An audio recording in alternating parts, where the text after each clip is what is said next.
The Wolverines football program is at a crossing roads here in the 2024 season. Are they going to rise to the occasion, or are they going to fall short and flat on their face?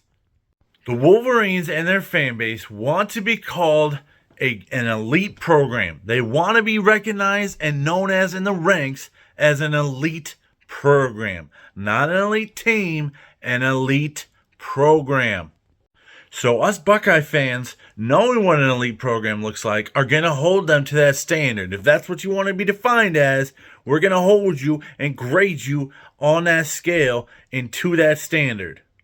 Garrison from the Scarlet and Blue Show said that last night on Big Ten Team Rivalry Show, and I'm running with it.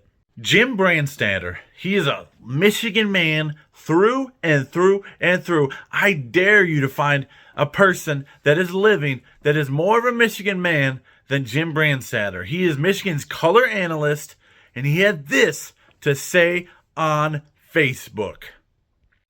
The elite former offensive lineman for the Wolverines and the Maize and Blue said, if you're not supporting this team, essentially, get out. He said similar things during the Rich Rod and the Hoke eras and their tenures as on the sidelines as Michigan's head coach. I'll tell you what, man. Jim Lachey, an Ohio State offensive lineman and color analyst for the Buckeyes for the last 28 years on the radio, has never come out and made a statement like this. No, this is what makes Ohio State and Michigan so different. We are similar in so many ways, but we are different at our cores. We do not accept mediocrity. Our former players are trashing our current players for having lost 3 straight to the Wolverines. You will not find that in the Michigan fan base from its former players. From the fan base? Oh, yeah. From its players? No. They don't hold it to a higher standard. The administration, the president, athletic director, they do accept mediocrity. They just do. It's that simple. Santa Ono is a great president. I think he's probably the best president I've seen in my lifetime at Michigan. But he accepts mediocrity. Ward Manuel, athletic director, he got his piece of the pie. He's the college football chairman now for the playoff committee because he let Harbaugh walk. And that's what the NCAA wanted. And I am fully convinced he is the CFP chairman now because he let Harbaugh walk. Because the NCAA was going to get Harbaugh out of there no matter what happened. This was Ward's reward for not keeping him in Ann Arbor. I quote, I don't want to hear complaints about quarterback play. What? What do you mean? You've had 3 quarterbacks in 6 games take snaps as a starter for you. What do you mean you don't want to hear complaints about quarterback play? Listen. Here's I'm being harsh. I understand. I'm being harsh. I love his support. I love his love for the University of Michigan. I love his love for the Maize and Blue football program. But hear me out on this, man. Hear me out on this one.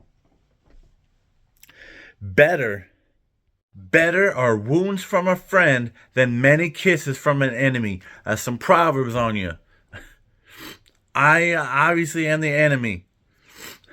But wounds from a friend, what are they meant to do? To correct, to straighten up, to get yourself together, to make you better.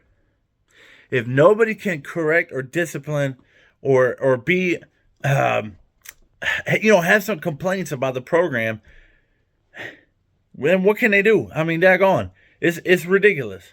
Criticism makes players better. Some it does make worse. I agree. Some it does. But listen up, man. If you're not willing to take criticism, if you're not willing to let iron sharpen iron, you're not willing to be an elite program. Plain and simple. Does Michigan want to be considered an elite program and held to a higher standard? Or do they want to mire in mediocrity again for another 20 years? The answer is up to them. Sherrone Moore is doing everything he can to fix this offense. I understand. He made some horrific hires in the offseason.